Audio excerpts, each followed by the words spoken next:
Atos dos Apóstolos, capítulo de número 17 e versículo de número 6. Atos dos Apóstolos, capítulo de número 17 e versículo de número 6. Vamos ler só a parte final ali do versículo de número 6, onde Deus colocou algo no meu coração a falar essa noite aos irmãos. Jesus está na casa. E está bom demais aqui esse ambiente. Mas tem mais coisas do céu para nós essa noite. Eu estou sentindo ele aqui. Você encontrou? Atos dos Apóstolos, capítulo 17 e versículo de número 6. Eu lerei a parte final do versículo 6. Diz assim, ó: este que viraram o mundo de cabeça para baixo, chegaram também aqui. Vou ler de novo. Estes que viraram o mundo de cabeça para baixo, chegaram também aqui. Você pode dizer amém? Amém. Diga comigo: abalando o mundo com o poder de Deus. Diga: com o poder de Deus.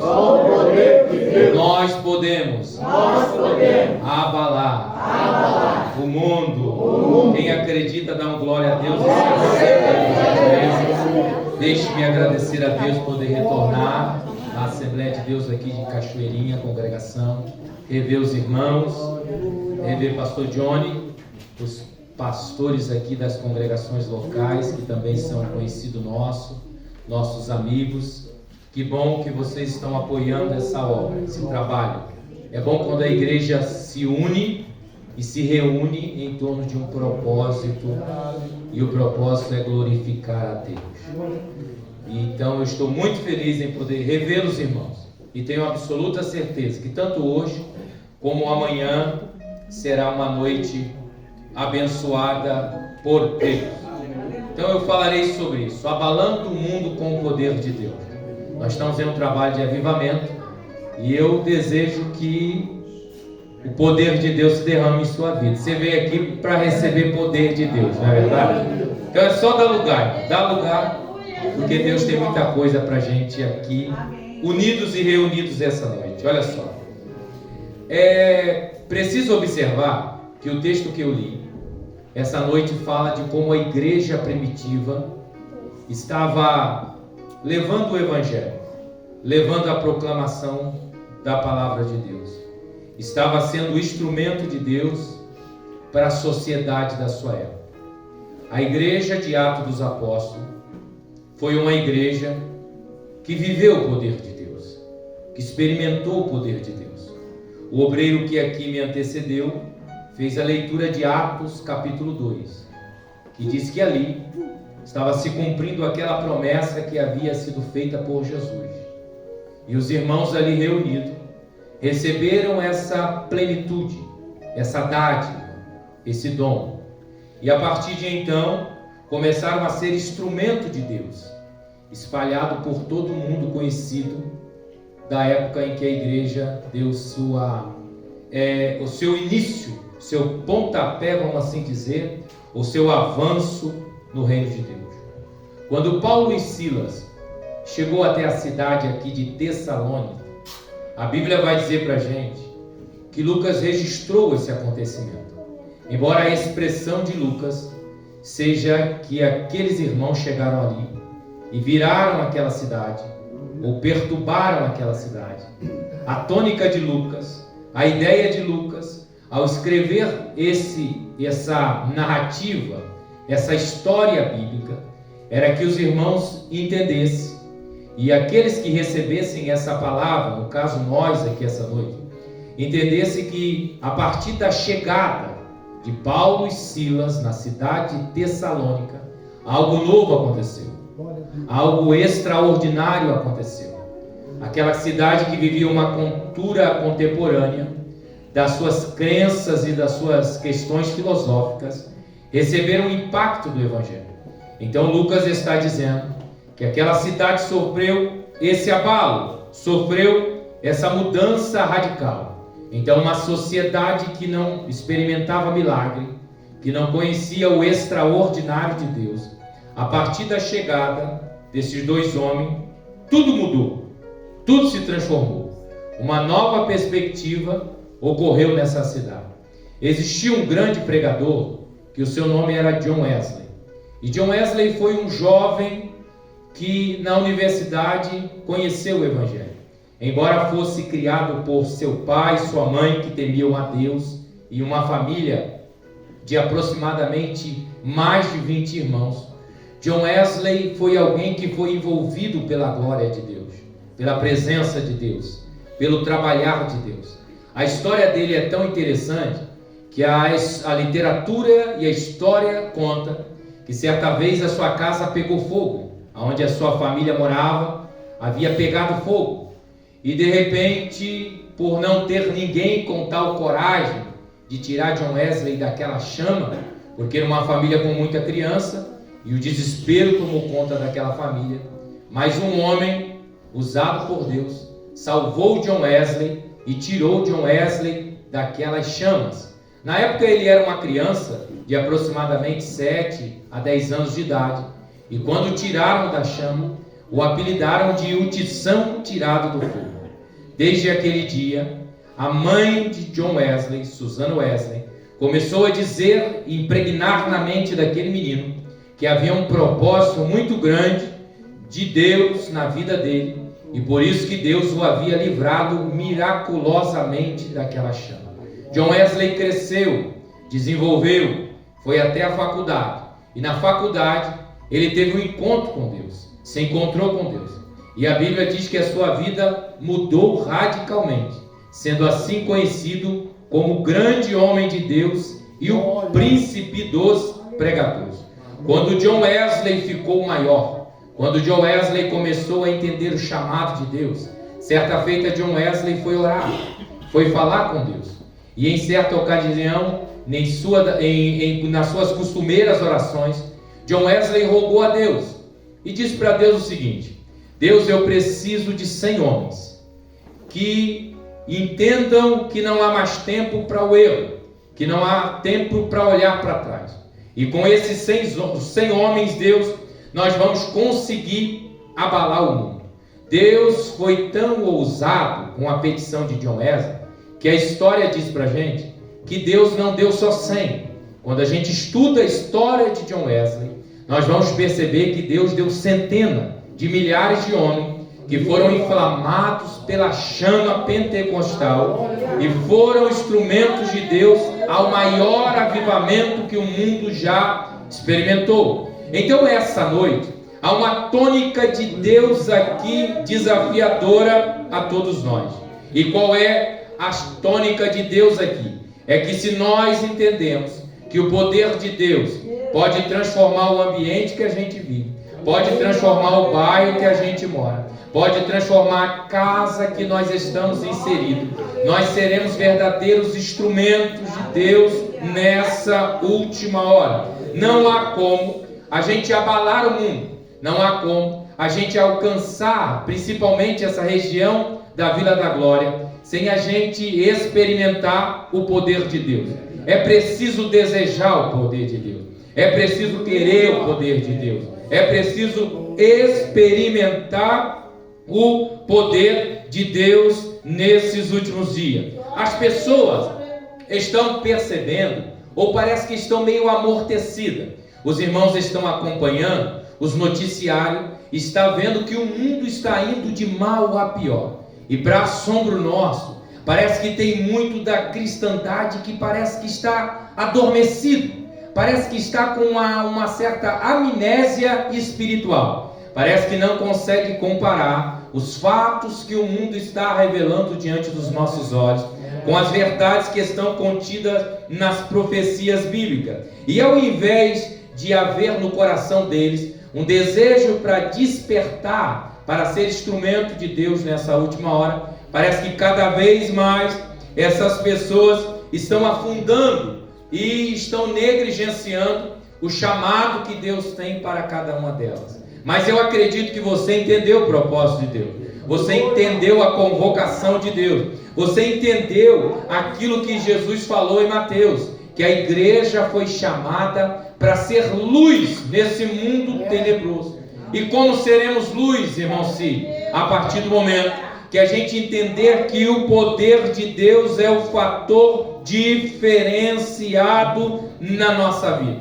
Existiu uma igreja no livro do Apocalipse que ela começou bem, ela viveu o extraordinário de Deus, porém ela começou a ter mais prazer nas questões de conquista da terra. Ela começou a possuir ouro, ela começou a possuir prata, e por não saber lidar com as dádivas que Deus deseja abençoar muitos de nós aqui nessa terra, ela começou a ser uma igreja um tanto morna, e começou a ofuscar o brilho e o resplendor da glória de Deus. O recado de Deus foi para aquela igreja o seguinte: não deseje conquistar mais ouro, não deseja possuir mais bens nessa terra, mas o meu desejo é que vocês roguem a mim, e eu inflame o coração de novo de vocês com a presença do meu poder e do meu Espírito, para que vocês possam brilhar nessa última hora. Porém, quando nós lemos então esse texto, nós aprendemos uma coisa bem clara: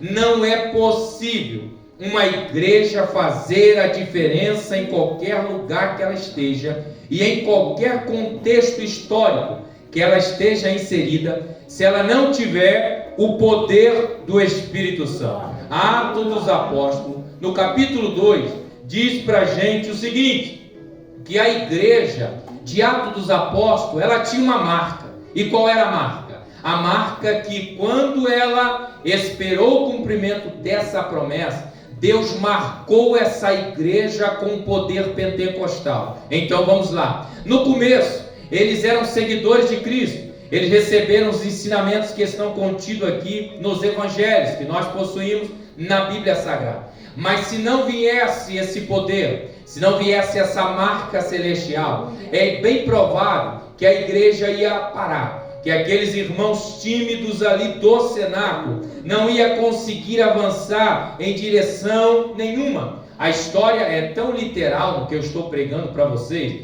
que a Bíblia diz que eles começaram com um grupo bem maior do que 120 que receberam essa promessa pentecostal. A falta de poder do céu torna-se a vida cristã meio tímida.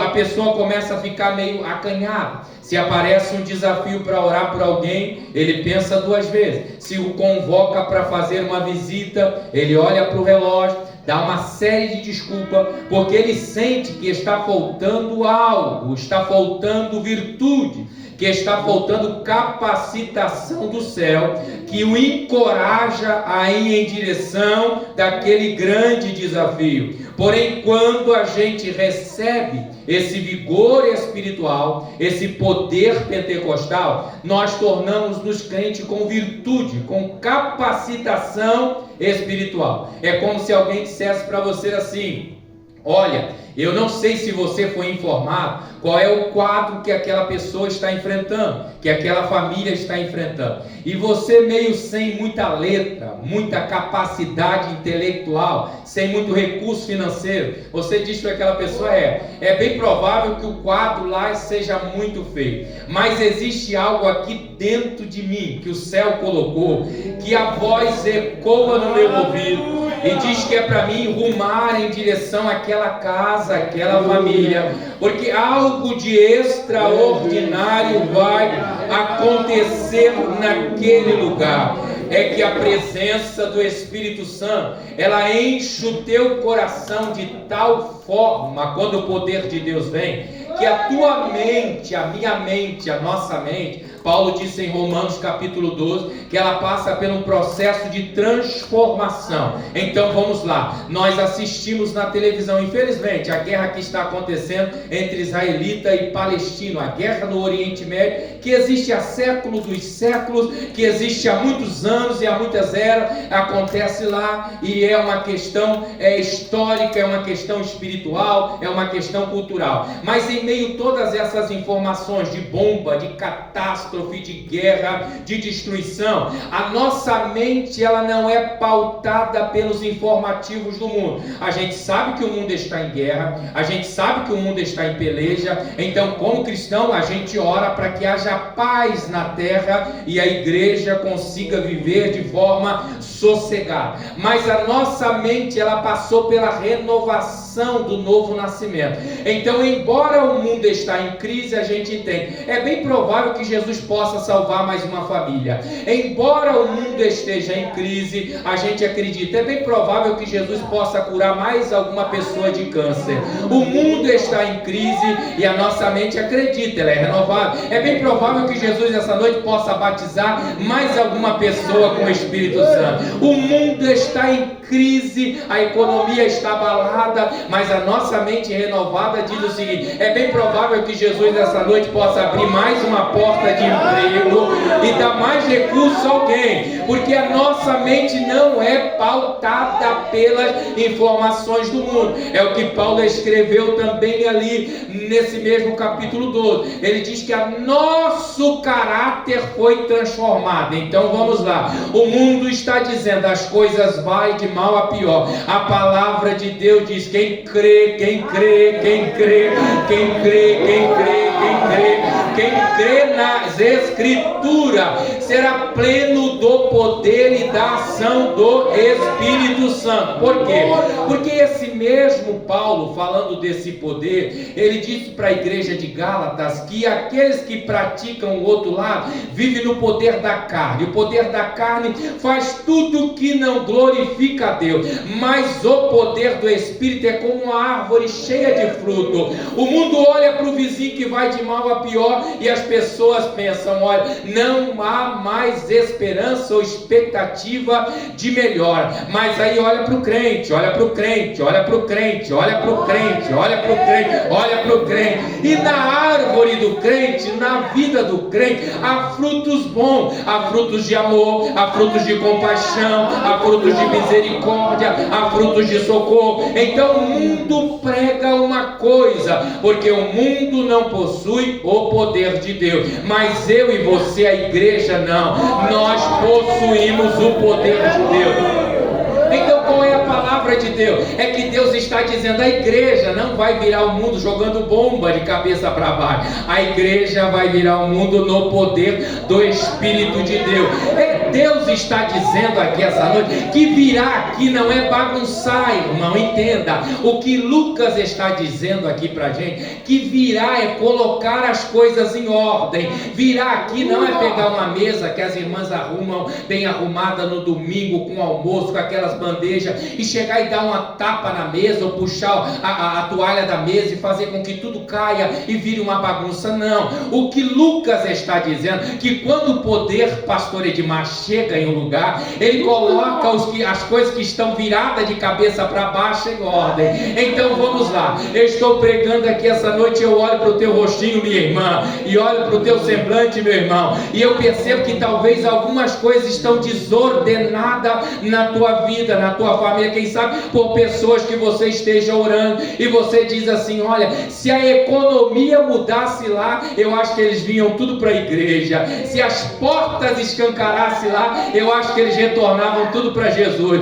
Aí Jesus está dizendo essa noite assim para você: não, a realidade daquela casa não é essa. A realidade daquela casa é a ausência do poder de Deus, porque se o poder de Deus chegar lá, as coisas vão ser colocadas em ordem e você verá o trabalhar de Deus. Mas para a gente abalar o mundo, irmão, nós também vamos precisar do poder da oração. Como está a tua vida de oração? Como está o teu relacionamento de oração? Os cantores cantaram aqui e disseram o seguinte, que Daniel experimentou o fruto de oração. E quando a gente estuda a história da igreja de Atos, a gente vai aprender em Atos, no capítulo 4, versículo 31, que existe um texto ali que é tão interessante, que diz que quando eles se uniam para orar, o lugar tremia, o lugar se movimentava, o lugar tomava uma nova tônica. Então vamos lá, Quando a igreja entende o poder de oração, ela vem orar. O sentido ali não é que os bancos tremiam. O sentido ali não é que a tribuna, talvez que eles usavam de pedra ali do cenáculo para apoiar o Antigo Testamento, para explicar para os irmãos, se moviam. O telhado, acontecia um terremoto. Não era isso que Lucas queria dizer. Lucas estava dizendo que havia um tremor de poder, de forma que direcionava aqueles membros a realizarem alguma coisa extraordinária para Deus. É como se o coração deles tremesse, é como se a alma deles tremesse, é como se houvesse dentro deles um terremoto espiritual, de forma que eles entendessem a grandiosidade do chamado e da convocação de Deus. É que aquele tremor dizia o seguinte: olha, pode vir a perseguição que vier, mas algo que treme aqui dentro de mim diz que é para mim avançar. Pode vir a luta que vier, mas algo do céu que treme aqui dentro diz que é para mim seguir. Pode vir o vento que vier, pastor Johnny, mas existe alguma coisa aqui, meu irmão, dizendo dentro de mim: não para, avança. Vinha a perseguição de Roma, vinha a acusação de Roma, mas a igreja tremia com o mover do céu e avançava em direção ao que Deus tinha para ela. Quando a gente entende esse propósito, a gente vive aquilo que Salomão recebeu de revelação lá do Antigo Testamento, quando inaugurou o templo para Deus. Deus disse assim: Salomão, eu tenho um mistério com essa casa, eu tenho um propósito com essa casa. Quando vocês entrarem dentro dessa casa e orarem a mim de forma real e com o coração quebrantado, Salomão, não haverá o que eu não vou responder nessa terra. Eu vou abrir o céu, eu vou derramar as minhas promessas, eu vou cumprir a minha vontade e darei sinais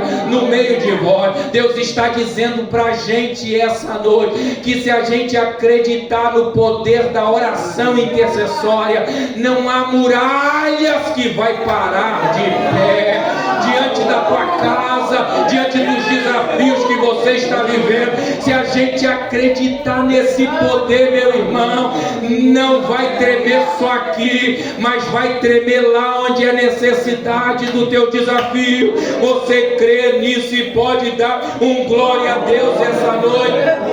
Quando a igreja para de orar, meu irmão, a igreja fica fraca. Quer conhecer um crente forte? É só conhecer se ele anda de joelho. Para quem anda de joelho, não tem crise, não tem chuva, não tem vento, não tem prova. Qualquer coisa você consegue tirar um sorriso dele, porque ele está forte, ele tem vigor espiritual, ele acredita no sobrenatural de Deus. É como se eu olhasse Paulo escrevendo aos Tessalonicenses e dizendo para nós da Cachoeirinha essa noite: quando está difícil, ora; quando está bom, ora; quando está alegre, ora; quando está triste, ora. Ore sem cessar. O que vai manter a tua casa de pé, meu irmão e minha irmã, é o teu joelhinho diante da presença de Deus.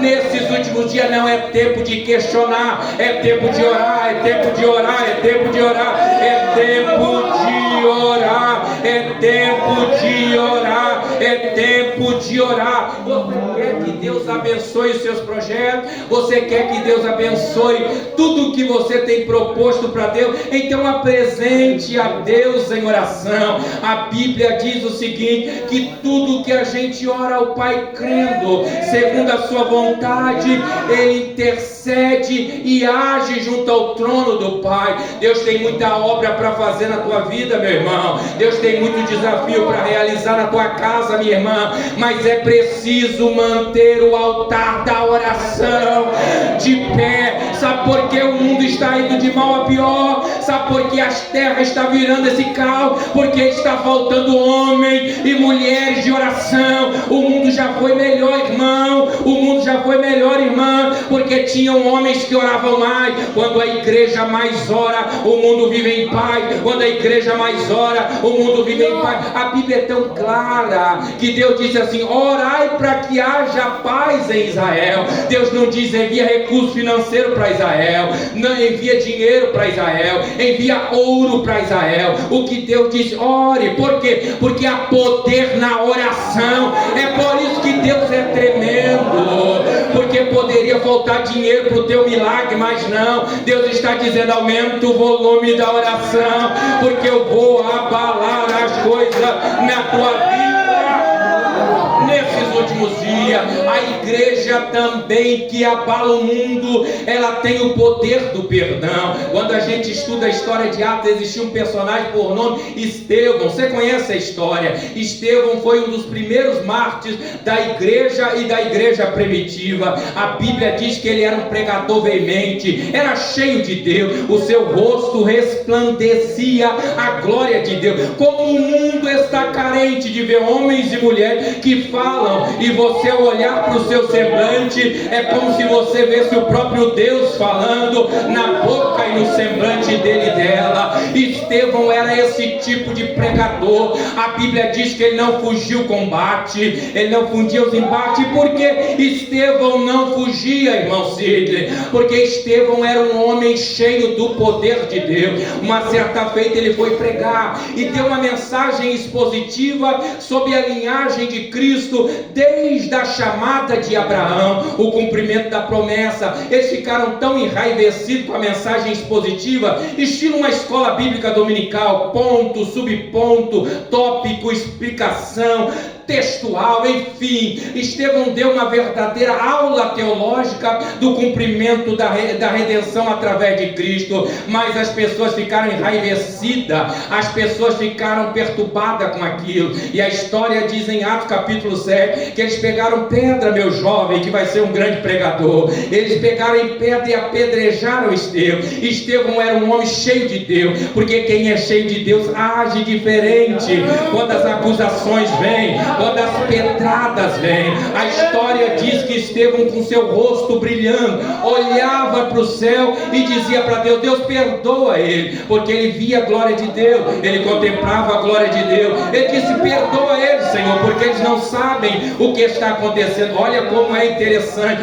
A história diz para a gente que existia um jovem articulador ali por nome de Saulo. Saulo era um tipo de agente da sinagoga para fazer esse tipo de trabalho e ver se o serviço estava sendo cumprido. A história é tão interessante, irmão, e o perdão tem tanto poder, porque ele é uma ferramenta transformadora de Deus na vida de pessoas que você menos imagina. A história diz que pegaram a capa, ou a capa daqueles que apedrejavam para não ser suja de sangue, depositaram a pé de Estevão e de Saulo, melhor dizendo, e Saulo assistiu toda aquela cena. Mas o Estevão, quando estava enfrentando as pedradas da vida, não estava dizendo, é culpa do pastor, é culpa do missionário, é o pregador, é aquela igreja lá, aquele povinho, é aquela gentinha que não tem nada de Deus, é essa igreja que eu estou servindo, essa igreja não é de nada. Não, Estevão não está fazendo nada disso. Estevão está olhando para o trono, para aquele que está sentado à destra de Deus. Estevão está contemplando Deus. Eu vou liberar uma palavra, isso tu pega se você for crente de verdade.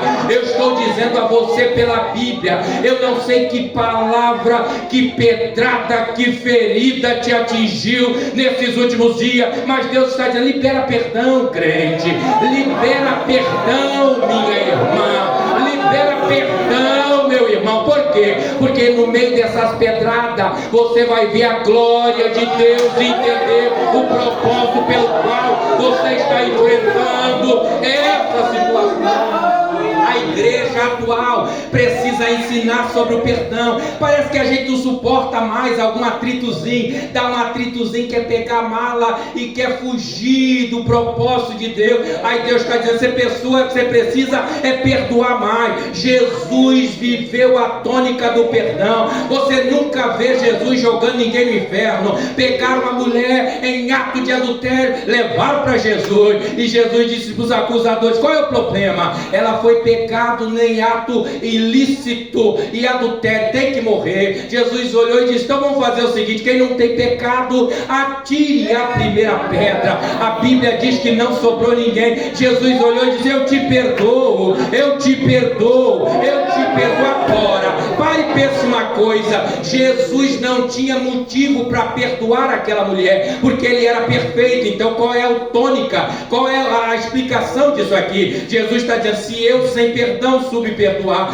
como é que vocês com um monte de defeito, às vezes não querem perdoar coisas pequenas que atrapalham a ação do Espírito no meio da igreja? O que você quer dizer, irmão Cid? Não interessa o que você esteja enfrentando nesses últimos dias, na cruz Jesus te perdoou, na cruz Jesus me perdoou. Eu não estou numa cruz, irmão, e você menos ainda, porque é difícil experimentar então o poder do perdão. Deus está dizendo, haverá salvação na tua casa nesses últimos dias. Quando você começar a liberar o perdão, eu posso ouvir glória a Deus essa noite.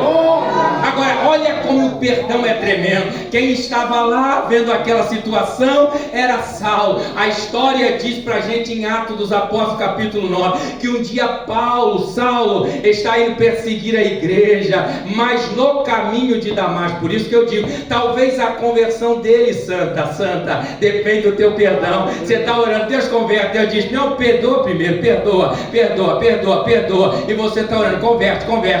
E Jesus está dizendo, perdoa, que depois a conversão é simultânea. Ela vai, Paulo, nariz empinado, eu vou para Damasco matar crente. No meio do caminho, quem aparece? Jesus aparece, olha para Saulo e conversa com Saulo no meio daquele brilho de resplendor, e Saulo diz, quem és tu? Ele, eu sou Cristo, eu sou aquele que você tem perseguido nesses últimos dias. Ou seja, a igreja primitiva experimentou o poder da conversão. Meu irmão, uma igreja que tem poder de Deus, ela não faz força para a pessoa se converter, não. Pode entrar o maior criminoso dentro da igreja, pode entrar a pessoa de vida mais deplorável, se a igreja estiver cheia do poder de Deus, o coração dele vai começar a disparar, a alma dele vai começar a agitar, o espírito dele vai começar a abalar, e ele vai dizer, tem alguma coisa diferente no meio desse povo aqui. Aí o Espírito Santo vai pegar aquele coração de pedra, aqueles olhos vendados que não conseguem ver o extraordinário de Deus, e vai impregnar o céu dentro dele, e vai dizer o seguinte, olha, eu tenho uma obra na tua vida, eu tenho uma chamada na tua vida, eu tenho um projeto na tua vida, e agora quem dá a diretriz da tua vida é eu, tu não vai mais para perseguir, você vai agora para entender o meu chamado, a minha convocação. Deus está dizendo essa noite, haverá conversão nessa casa, haverá conversão nessa região, porque Deus está enviando o seu poder para este lugar. Você crê nisso e pode dar um glória a Deus essa noite. É preciso o poder de Deus.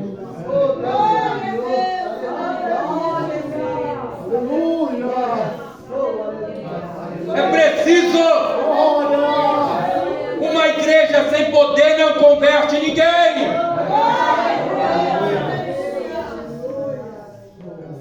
O que aconteceu em Tessalonicenses? Paulo e Silas virou o negócio de cabeça para baixo. As autoridades disseram, não pode. Eles estão pregando outro rei além de César, um tal de Cristo. E rapidamente pagou a fiança. Um tal de Jason ali pagou a fiança dele e diz assim, ó, vamos para frente, segue a viagem. Sabe o que a Bíblia está dizendo? Que o coração do Jason tinha se convertido. Glória a Deus. E através dele começou essa igreja em Tessalonicenses, que tem uma epístola na tua Bíblia escrita para ela. Glória a Deus. Aleluia a Deus. Sabe o que Deus está dizendo? Deus está dizendo assim, ó. Talvez você pense que vai ser um pacote só de uma vez só. Aí Deus está dizendo, não. Eu vou mudar primeiro de um. Depois eu vou mudar de outro. Tem gente que não acredita no teu Cristo, que daqui a pouco vai até pagar coisa para você, crente. Para você não voltar para trás. Se você não entender, aí não tem como pregar mais. Mas é para você ir mais para frente. E mais para frente. E mais para frente. Porque Deus está dizendo: eu estou te enchendo essa noite. Não é para retroceder, mas é para avançar um pouco mais. Quem recebe essa palavra, dê glória a Deus, a Ele essa noite. Porque a igreja não precisa de marketing. A igreja não precisa de marqueteiro. A igreja precisa do Espírito Santo. É Ele que move a igreja na terra. É Ele que move a igreja na terra. É Ele que move a tua vida aqui nessa terra agora. Para a gente abalar esse mundo, a gente vai ter que experimentar uma última coisa que eu anotei aqui. Qual é, você? A igreja precisa viver o poder da adoração. Qual é o problema, irmão? O problema é o seguinte: que se canta muito, parece que é muita adoração. É encontros que as pessoas ficam cantando 51 minutos de hino. E as pessoas acham que isso vai abalar o mundo. Eu não sou contra louvor, tem que ter. No céu tem cântico, no céu tem hinos de adoração a Deus. Está no livro do Apocalipse, tem na Bíblia. Só que uma coisa é cantar, outra coisa é experimentar o poder da adoração. E a Bíblia ensina a diferença muito clara disso. Em Atos, no capítulo 16, Paulo e Silas chegaram numa cidade chamada Filipos. E fizeram o quê? Pregaram o Evangelho. Por causa do Evangelho, foram encarcerados. Apanharam, foram encarcerados. Só que quem está cheio, irmão, para cada ambiente que ele vai, ele leva o que ele tem. Por exemplo, eu vim aqui pregar a palavra de Deus a convite dos irmãos. Eu trouxe essa camisa, porque é o que eu tenho. Trouxe esse terninho preto, sapato. Eu trouxe o que eu tenho. Não posso trazer para cá o que eu não tenho. Não posso levar junto comigo o que eu não possuo. Então eles pensaram na cabeça deles: vamos colocar eles dentro daquela cela, depois de surrá-los, apanhá-los. Isso que eles estão expondo aqui fora, eles não vão ter lá dentro. Só que a Bíblia diz pra gente que essa não era a tônica de vida de Paulo e Silas. Porque quem se enche do céu, irmão, eu ia lá, eu ia terra, experimenta o sabor do céu, aleluia. Ele não consegue mais viver sem o sabor do céu na sua vida. E trancafiaram os dois e pensaram o seguinte: surrado, amarrado, daqui a pouco estão dormindo. E amanhã a gente vê o que faz com eles. Mas não é isso que acontece. Não é isso que acontece. O que acontece, mocinho? Ele sabe que a adoração tem poder. Então não iam terminar a noite sem agradecer a Deus. E a história diz pra gente que eles começaram a orar. E aí quem ora, sabe como deve adorar. Começou a orar, a adoração ela surge naturalmente. E aí eles começaram a orar e adorar, orar e adorar, orar e adorar. E a adoração, irmão, que vai para Deus, essa tem poder. A Bíblia diz que o céu deu uma balada ali na terra, onde eles estavam. E não caiu nada, não. O texto diz que onde é que tinha a porta abriu, onde é que tinha janela abriu, ficou tudo escancarado. Até as travas que estavam no pé de Paulo e Silas abriu. Só que eles não saíram correndo. Eles ficaram no mesmo lugar, adorando, louvando a Deus.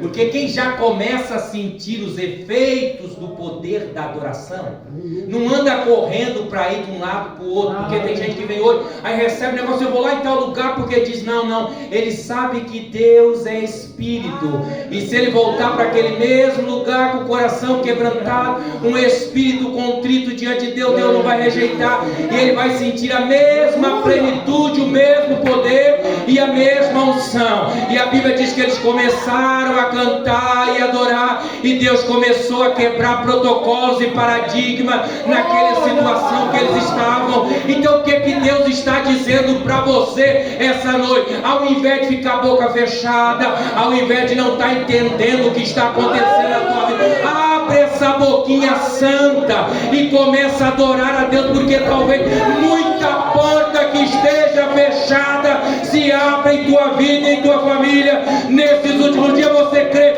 e pode dar glória a Deus essa noite?